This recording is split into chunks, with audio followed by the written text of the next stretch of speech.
오늘 하나님의 말씀은 기준이 되십시오라는 제목 가지고 하나님의 말씀 증거하겠습니다. 여러분, 팔려가는 당나귀라는 이솝우화가 있습니다. 팔려가는 당나귀. 아버지하고 아들이 당나귀를 팔러 장에 나가는데요. 이솝우화인데요. 여기 이렇게 끌고 가는 거예요. 당나귀를 아버지가 아들이. 그러니까 어떤 사람이 딱 왜 바보같이 당나귀를 끌고 가? 타고 가면 좋은데? 그래서 아버지가 탔어요. 그 아들이 끌고 갔죠. 그랬더니 어떤 아기를 얻고 있는 그 전에 먼저 아들을 먼저 태웠어요. 아들을 먼저 태웠더니 사람들이 아이고 저렇게 버르장머리 없이 애들 먼저 태운다고. 예? 그러더니 그 다음에는 아버지가 탔어요. 아들이 끌고. 그랬더니 아기를 얻고 있는 아기 엄마가 어떻게 아들을 안 태우고 아버지가 타고 갈 수가 있어? 그러는 거예요. 아버지와 아들이 둘 다 탄 거예요. 가니까 또 어떤 사람들이 그런 거예요. 어떻게 동물을 저렇게 학대할 수 있어? 그러는 거예요. 그러니까 아버지와 아들이 내려가지고 그 당나귀를 나무에다가 해가지고 매가지고 묶어가지고 메고 가는 거예요. 당나귀를. 그랬더니 동네 꼬마들이 깔깔깔깔 웃으면 저 바보 봐라 바보 그러면서 당나귀를 메고 간다 그러니까 당나귀가 깜짝 놀래가지고 발버둥 치다가 셋이 다 개울로 떨어져 죽어버렸다는 이야기입니다. 여러분, 얼마나 줏대 없는 사람들의 전형입니까? 인생에서 가장 중요한 게 저는 인터그리티, 일관성이라고 생각합니다. 일관성이 가능한 사람들은 성장이 가능합니다. 옆에서 도와주면, 코칭해주면 성장할 수가 있습니다. 꾸준해야 그 사람이 누구에게도 도움받을 수 있습니다. 이 직장 생활을 제가 해보니까 이 꾸준함이 정말 돈이었습니다. 이 꾸준함이 힘이 아니라 꾸준함이 돈이었습니다. 그러니까 1년이 지나니까 1호봉이 올라요. 그래서 월급이 한 25년 전이었는데 10만 원이 올라요. 한 해 월급이. 그런데 그때 IMF가 있을 때여가지고 IMF가 끝날 무렵 되니까 IMF 때 안 올려준 것까지 갖고 23%를 올려줬어요. 월급을. 그래가지고 갑자기 확 오르는 거예요. 월급이. 그러니까 호봉도 오르고 매년 봉급을 올려주잖아요. 봉급 인상률까지 오르고 그러니까 매년 20만 원씩 올라간 거예요. 월급이 평균. 그러니까 이게 보니까 꾸준함, 직장에 있으면 꾸준한 게 돈이구나. 또 1년에 5%씩 월급을 더 줘요. 정근수당이라고 그래가지고. 그러면 10년을 하면은 1월달하고 7월달에 50%씩 월급을 더 줘요. 그러니까 그날은 두둑히 받는다네. 그래서 1년 하면 5%, 2년 하면 10%, 10년 하면 50%씩 월급을 주는 거예요. 그러니까 꾸준함이 얼마나 나한테 도움이 되는가 그렇게 알게 됐습니다. 인사부서에서 일을 하다 보니까 사람들이 이제 자력을 받아요. 그러면 이런 사람들을 천거를 합니다. 어느 자리에 배치할 것인가, 어느 자리에 추천할 것인가 그러는데 기준이 있습니다. 한 부대에서 얼마나 오래 있었느냐가 기준입니다. 오래 있지 않은 사람은 분명히 오면 금방 나갈 거고요. 그리고 그 상관에게 쫓겨나는 경우가 많더라고요. 반복되더라고요. 그래서 가장 오래 있는 사람들, 그런 사람들을 보면 알 수 있었습니다. 제 동기들이 대령이나 중령을 하고 있습니다. 근데 그렇게 됐던 친구들을 가만히 보니까 군대에 처음에 써이 달고 인간할 때부터 군대의 뜻이 있었어요. 나는 장기 복무할 거야. 나는 군대에서 승부 볼 거야. 그렇게 생각했던 애들이 그렇게 가요. 그래서 벌써 다 연봉이 1억이 넘어요. 제 동기 친구들은. 예? 그렇게 자기가 뜻하고 꾸준히 그 자리를 지키고 목적을 가지고 있는 사람들이 발전하고 성장한다는 것을 배웠습니다. 여러분, 그게 바로 자리를 지키고 일관되고 소신을 지킨다는 겁니다. 오늘 빛에 대해서 말씀드리려고 합니다. 너희는 세상의 빛이라. 너희는 세상의 빛처럼 살라가 아니라 여기도 똑같이 에스테 너희는 빛이다. 예? 너희는 에고 에이미, 나는 빛이다. 너희는 빛이다. 라고 이야기하는 거예요. 너희는 저 빛나는 빛 있잖아. 그렇게 살아가 아니라 너희는 빛이야. 빛으로 가는 거야. 빛과 같이 살아야 된다는 얘기야. 이 말씀을 합니다. 그런데 여러분, 빛을 비추려면 조건이 있습니다. 우리 교회 이렇게 보시죠. 빛이 되려면 어떻게 해요? 가장 높은 곳에 있어야 됩니다.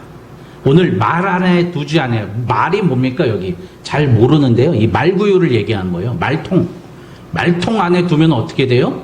빛이 안 비치잖아요. 등경 위에 둔다는 게 뭐예요? 예? 옛날에 이게 등경 촛대에다가 이렇게 하고 호롱불 비쳤잖아요. 그 등경을 얘기하는 건데, 빛은 어쨌든 높은 곳에 있어야 됩니다.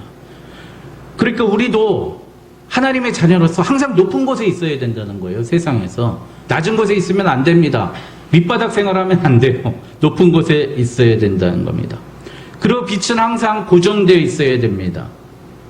고정되어 있어야지. 어렸을 때 백열등을, 좀 부엌 같은 데는 백열등을 달았잖아요. 그리고 이렇게 손으로 장난으로 탕 치면 이렇게 흔들리면서, 예? 어수선해지잖아요. 예? 그림자도 이래가고 안 보이게 된다는 거예요. 그러니까 빛은 고정되어야 되고 높은 곳에 있어야 된다는 겁니다. 여러분, 우리 그리스도의 사명이 높은 곳에 있어야 되고 항상 그 자리를 지키고 있어야 된다는 이야기입니다.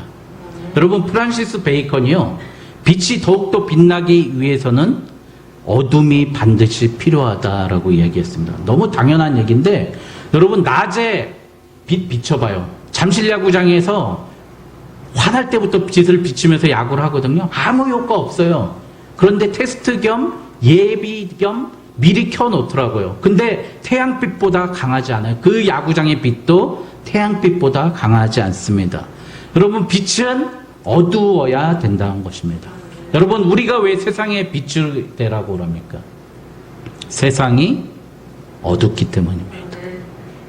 세상이 타락했기 때문이에요. 세상은 우리의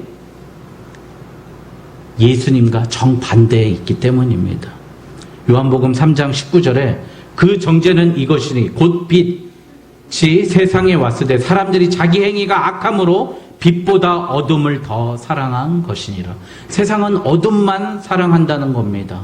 그래서 죄를 짓고요, 악을 더 사랑하고요, 그것을 감추려고 하는 게 세상입니다. 그래서 빛인 우리를 세상은 싫어하는 게 당연하다는 것입니다. 왜? 우리를 보면 뭐가 드러나요? 자기들의 악이 드러나고 죄가 드러나기 때문입니다. 여러분, 저도 예수님을 만나니 제일 먼저 가장 첫 번째 주신 은혜가 뭐예요?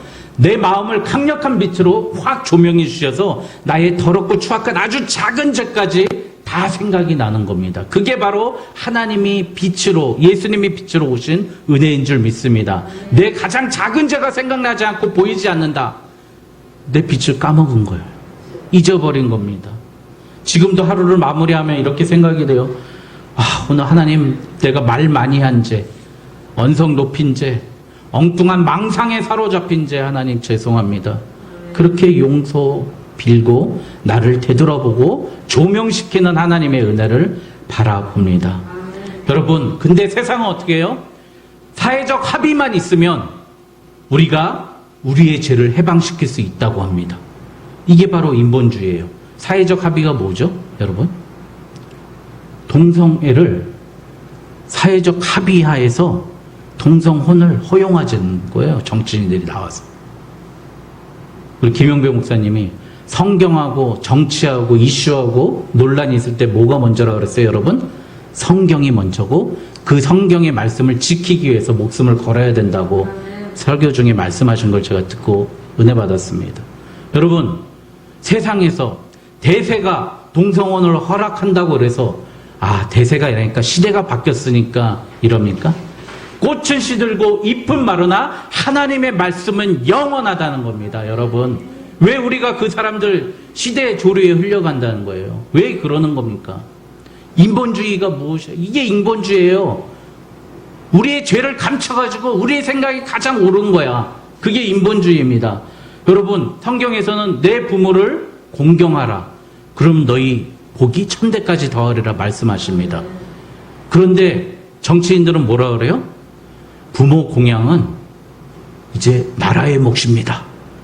우리가 부모님 용돈 드리겠습니다. 이렇게 얘기해요.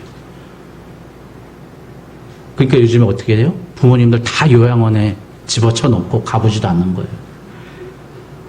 여러분, 자녀 보육은 나라에서 책임지겠다는 거예요. 수당 다 주고 타가서에서 다 맡겨주겠다는 거예요. 그러니 어머니들이 애들도 안 돌보고 우리 애 어디 맞았나 안 맞았나 그것만 보고 손가락질 하는 거예요. 선생님들 괴롭히고 그러는 거예요. 자기 자식 집에서 똑바로 가르칠 생각 안 하고 지금 이렇게 타락돼 있는 거예요. 세상이. 예? 여러분, 김부선 씨가요 옛날에 대마초 합법화해라 그러면서 거의 빨개 벗고 막 마라톤하고 하더라고요. 여러분, 마약도 이제 합법화해달라는 거예요. 미국 어느 주에서는 합법화하니까 마약도 합법화. 여러분, 마약이 나쁘니까 마약이라고 그랬지. 예? 양약이라고 그러지 왜 마약이라고 그랬어요? 예? 마귀의 약이니까 마약이죠, 여러분. 근데 그거 합법화하라는 거예요. 여러분, 세상이 이렇다는 거예요. 세상이 그만큼 어둡다는 겁니다, 여러분. 그런데 우리는 자꾸 세상이 더 좋고 합리적이고 옳은 거 아니야?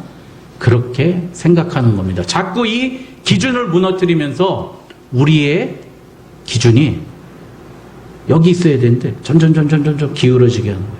성경 말씀에 좌로나 우로나 치우치지 말라고 그러는데 치우치고 있는 거예요. 그 말씀을 오늘 좀 본문 보면서 보려고 합니다. 14절에 보니까 너희는 세상의 빛이라. 여러분, 사실 교회는 빛이 있는 곳이지 않습니까? 여러분, 우리 교회에서 너무 비치려고 하지 마십시오. 옛날에 우리 군인교회 있을 때 애 이름이 김빛이라였는데 너무 이름 좋아요. 김빛이라. 야, 빛이라 이렇게 불렀었는데요. 교회 진짜 빛이야. 걔는 얼마나 열심히 하는지 몰라요. 근데 교회도 어두운 곳이 있잖아요.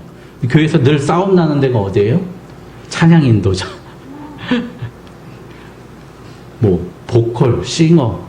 제가 옛날에 교회 있을 때는 저한테 막 이르는 거예요. 제 담배 피는데 앞에서 싱어하고 있어요. 막 이렇게 이르는 거.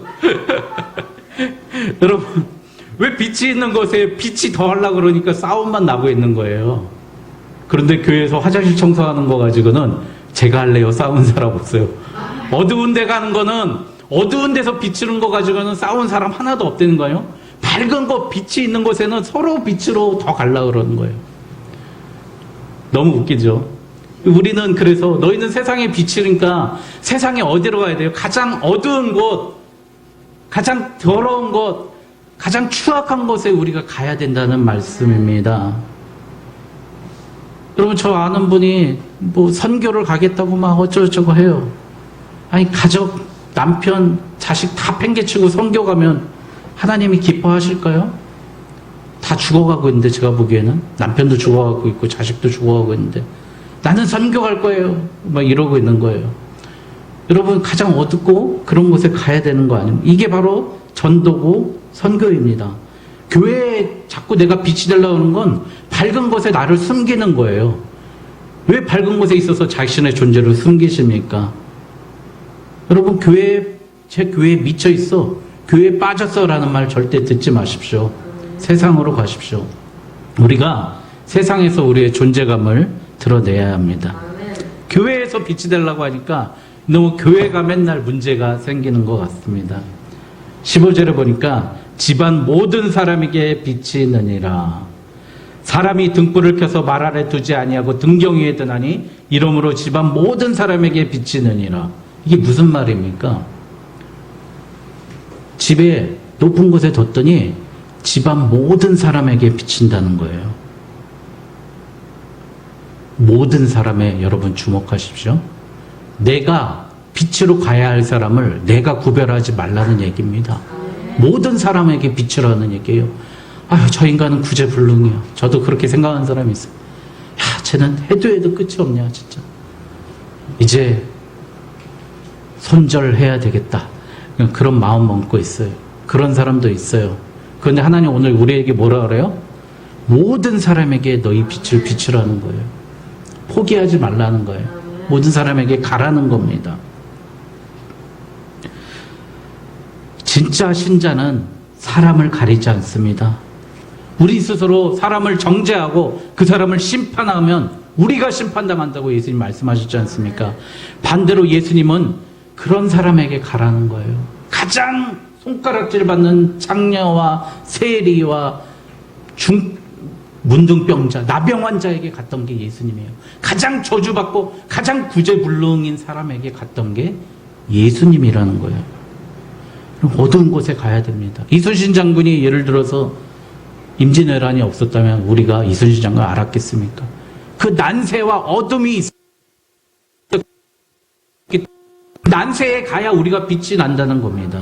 16절에 보니까 착한 행실을 보고, 같이 16절 같이 읽을까요? 시작. 이같이 너희 빛이 사람 앞에서 비치게 하여 그들로 너희 착한 행실을 보고 하늘에 계신 너희 아버지께 영광을 돌리게 하라. 너희 착한 행실을 보고. 여러분, 우리 구원 무엇으로 받습니까? 예? 믿음이죠. 말씀 잘하셨습니다. 우리는 믿음으로 구원받는 줄 믿습니다. 아시죠? 예, 믿음으로 구원받습니다. 그런데요, 모든 개신교, 그러니까 개신교와 카톨릭, 개신교와 다른 종교를 구분하는 기준이 있어요. 개신교는 믿음으로 구원받는다는 거예요. 감리교회도 그러고 성결교회도 그러고 모든 교회가 다 믿음으로. 예? 에베소서 2장 8절에 딱 나와 있어요. 너희는 그 은혜에 의하여 믿음으로 말미암아 구원을 받았나니 이것은 너희에게서 난 것이 아니요 하나님의 선물이라. 그러니까 여러분, 이렇게 가끔 보면 목사님들 내가 기도 많이 하고 봉사 열심히 했더니 또 장로님들 나와서 간증하고 막 이런 거 그랬더니 하나님이 응답해 주셨대요. 내가 열심히 했으니까 하나님이 인정받았다는 거예요. 아니거든요. 하나님 그냥 주시는 분입니다. 예? 하나님 우리가 가지 말라고 그러면요 다리 몽둥이 부러뜨려서 데려다가 하나님 쓰시고 일하시는 거예요. 우리는 그 주권에 쫓아다니는 사람입니다. 여러분, 자꾸 내가 인정받았다라고 생각하면 어떻게 돼요? 그럼 내 행위로 구원받는다라는 생각을 하게 됩니다. 여러분, 우리는 믿음으로 구원받았습니다. 어떠한 공로가 없습니다. 그런데 그 구원받은 증거가 있습니다. 바로 행함이에요. 예수 그리스도가 내 안에 들어와 계시면 우리가 착한 행실을 보일 수밖에 없다는 거예요. 우리는 빛이기 때문에, 너희가 빛이기 때문에 착한 행실을 사람들이 보고 그들이 하나님께 영광을 돌린다는 겁니다. 여러분, 그래서 따지고 보면요, 우리가 행함으로 구원받지는 않지만은요, 우리의 구원을 증명할 수 있는 유일한 길은 바로 행함밖에 없습니다. 여러분, 안토니 후쿠마라는 가장 탁월한 조직신학자도 구원은 하나님의 책임인데 행함은 우리의 책임이라고 분명히 얘기해요. C.S. 루이스도 그랬고요. 마틴 로이드 존스 목사님도 100% 구원은 하나님의 책임이면서 우리의 책임이라고 얘기합니다. 그럼 우리의 책임은 뭐예요? 바로 오늘 말씀에 나와 있는 착한 행실이라는 거예요. 빛이 있으면 없다는 겁니다. 마태복음 7장 21절에 너무 잘 알죠. 나더러 주여 주여 하는 자마다 다 천국에 들어갈 것이 아니요 다만 하늘에 계신 내 아버지의 뜻대로 행하는 자라야 들어가리라. 할렐루야. 우리의 믿음이 증명되고 우리가 한 천국 백성인 유일한 길은 우리가 하나님, 예수님처럼 살아가는 예수님처럼 사는 거예요. 내가 성장하고 성숙되지 못하면 죄송하지만 나는 구원받은 사람이 아닙니다. 내가 구원받았다는 가장 증거는 착한 행실을 세상에 알려주고 있는 겁니다.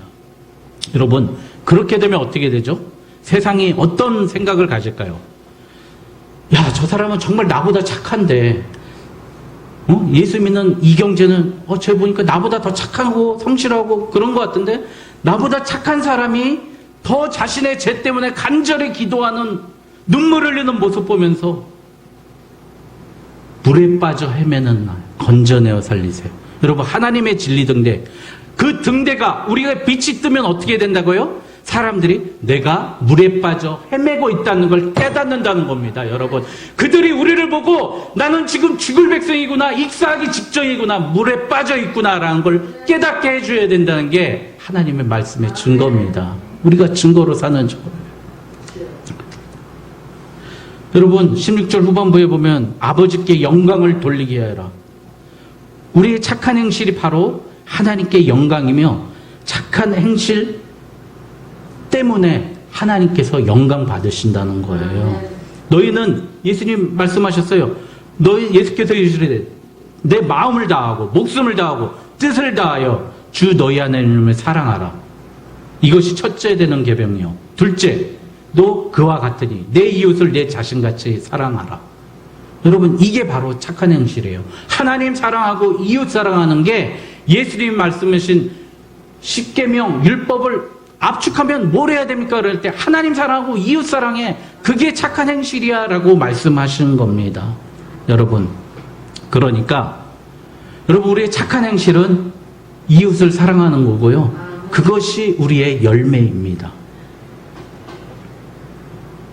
요한복음 15장 8절에요. 너희가 열매를 많이 맺으면 내 아버지께서 영광을 받으실 것이요 너희는 내 제자가 되리라. 열매 맺어야 제자가 된다는 거예요. 여러분, 포도송이를 많이 맺잖아요. 여러분, 근데 이거를요, 포도원 교회도 그렇고 모든 교회가 전도 많이 해오면, 데리고 오면 열매 맺었다 그래요? 여러분, 그거 아니에요. 여러분, 어떤 집사님이 저한테 직장 잡는 것 때문에 고민해요.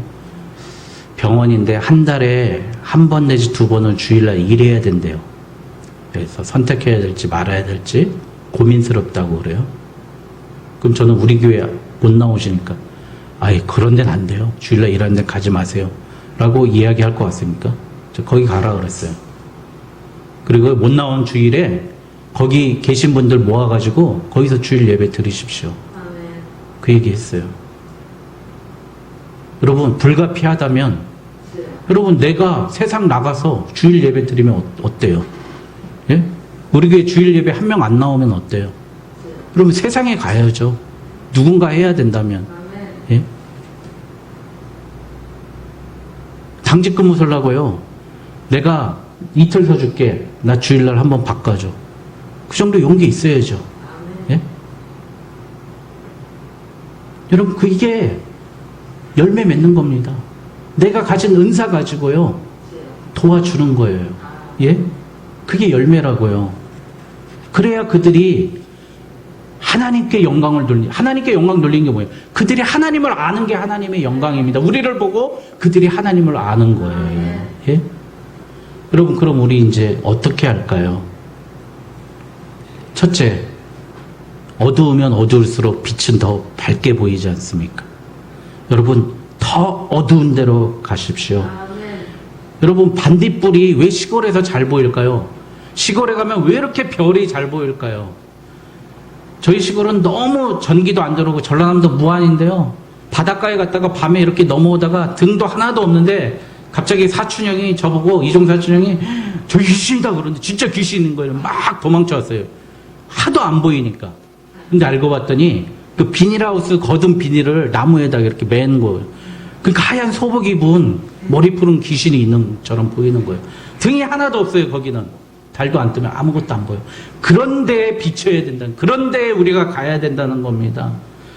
여러분, 밑빠진 독이야라고 포기하고 있는 그 사람에게 가야 합니다. 직장에서 가장 어두운 곳, 힘든 곳에 가서 일하십시오. 사람들이 가장 회피하는 곳, 당직 쓰기 가장 싫어하는 그날, 가장 하기 싫은 일, 그거 하십시오. 그게 바로 하나님이 원하시는 착한 행실의 열매인 줄 믿습니다. 가장 더러운 것. 성 프란체스코가 가다가 거지를 만났어요. 먹을 걸 주고 그 사람 품을 안아줬더니 그가 뭘로 변했다고요? 예수 그리스도로 변했다는 겁니다. 여러분, 빛은요, 한번 비치면, 여기 빛 하나 있어 보세요. 360도 전체를 다 비칩니다. 여러분, 우리는요, 전체를 다 볼 수 있어야 돼요. 어디가 가장 어둡고 힘든가를 비춰야 됩니다.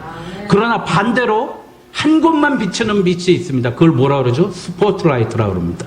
스포트라이트. 우리는 세상을 향해서는 전체를 다 비추는 광폭등이 돼야 되지만 하나님을 향해서는요, 스포트라이트를 비춰야 돼요.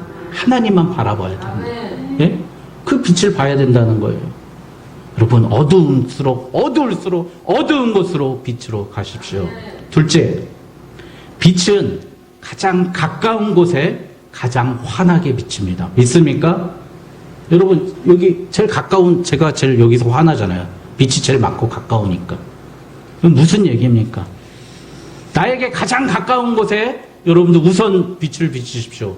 오늘 가정을 돕는 주일이라고 했습니다. 내 가정이 내 가족이 가장 가깝지 않습니까?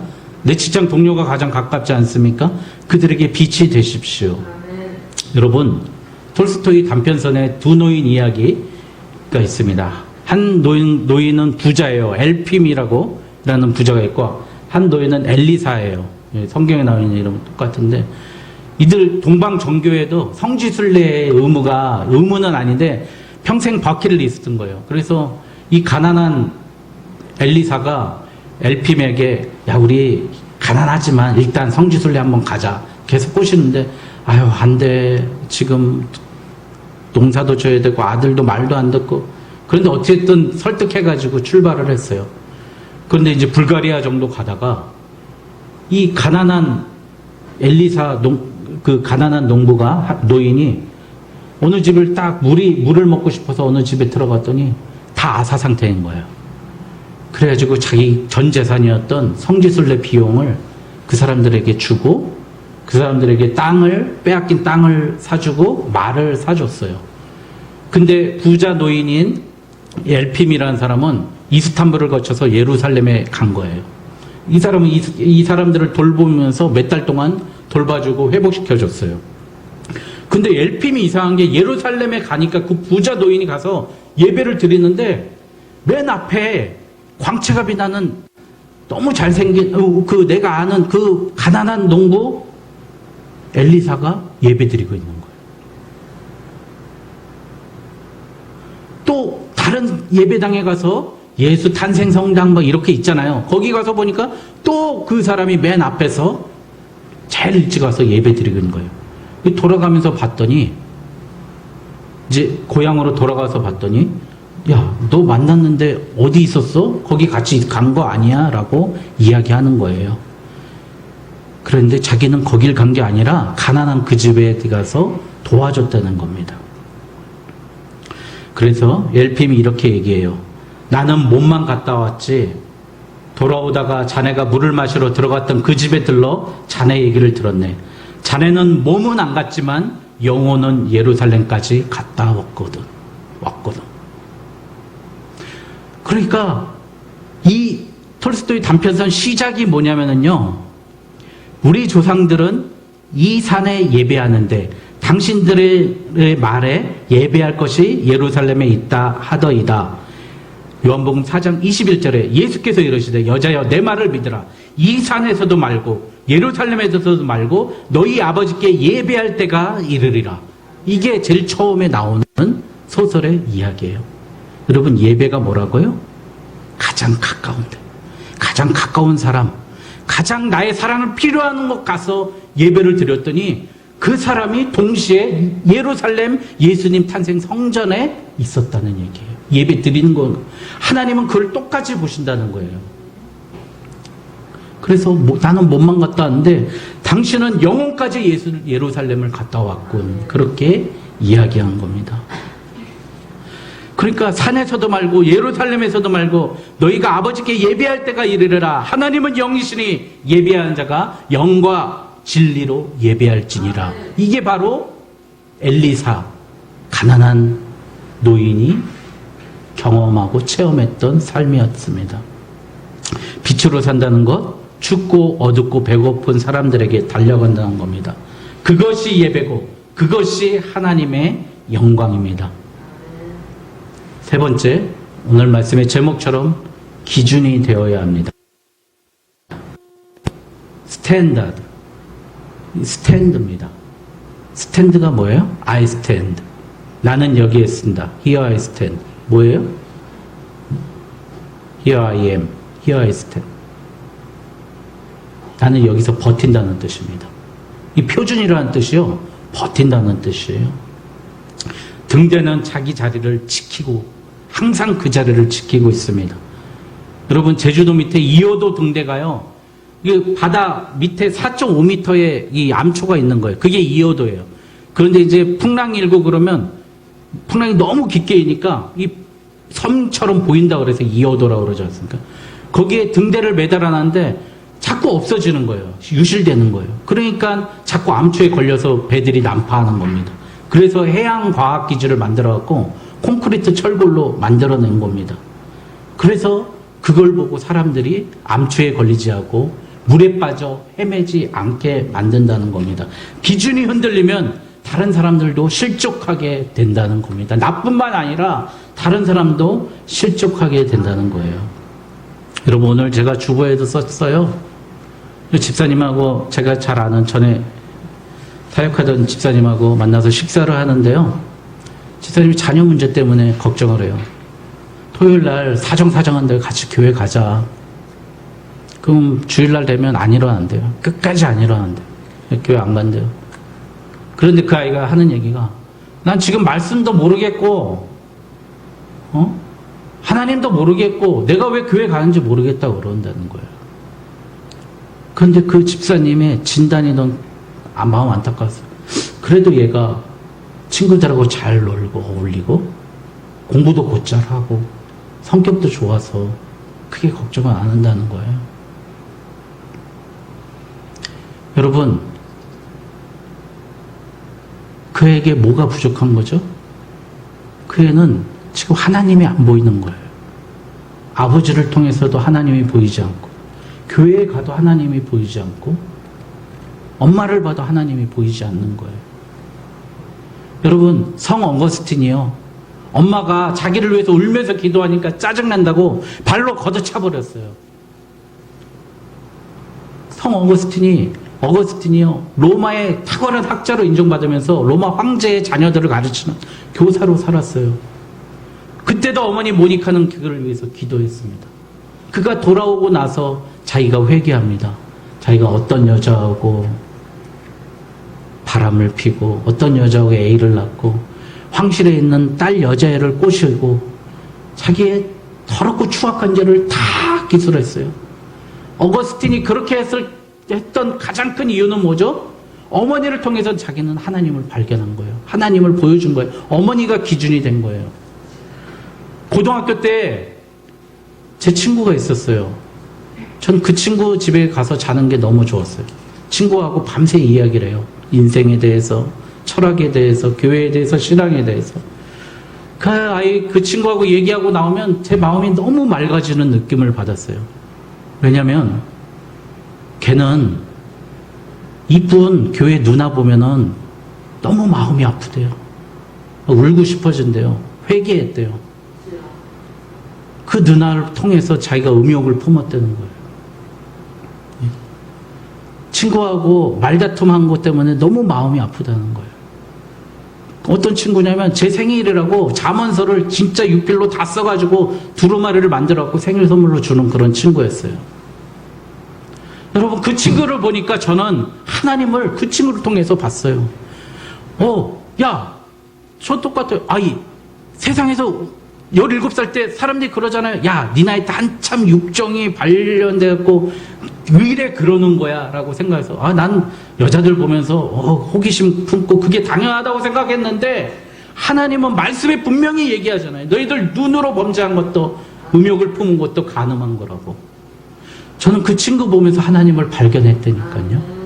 여러분, 우리 지금 무슨 기준을 삼고 있습니까? 어떤 기준을 삼고 있습니까? 여러분, 우리의 기준이 내 아들이 서울대 가고 좋은 직장 다니고 내 남편이 돈 많이 벌어오면 교회 안 다니고 하나님 안 믿고 술에 빠져서 음탕하게 살아도 다 괜찮다는 거예요. 요즘의 세상은. 돈만 벌어오면 만사가 고예요. 우리가 그 기준을 완전히 떨어져 있는 거예요. 성경의 기준으로 돌이키지 않고. 여러분, 세상의 빛으로 사는 게 무엇입니까? 여러분, 다시 성경으로 돌아오는 겁니다. 말씀으로 돌아와서 내 기준을 하나님 말씀 안에 똑바로 세우고 내가 거기에 눈물 흘리고 가슴 아파하고 찢어지며 그래도 예수 때문에 기쁘고 즐거워하는 삶을 보면서 그 사람들이 나를 보고 하나님을 만나 하나님을 기쁘게 하고 영광 돌리게 하는 저와 여러분 되시길 바랍니다. 사랑의 아버지,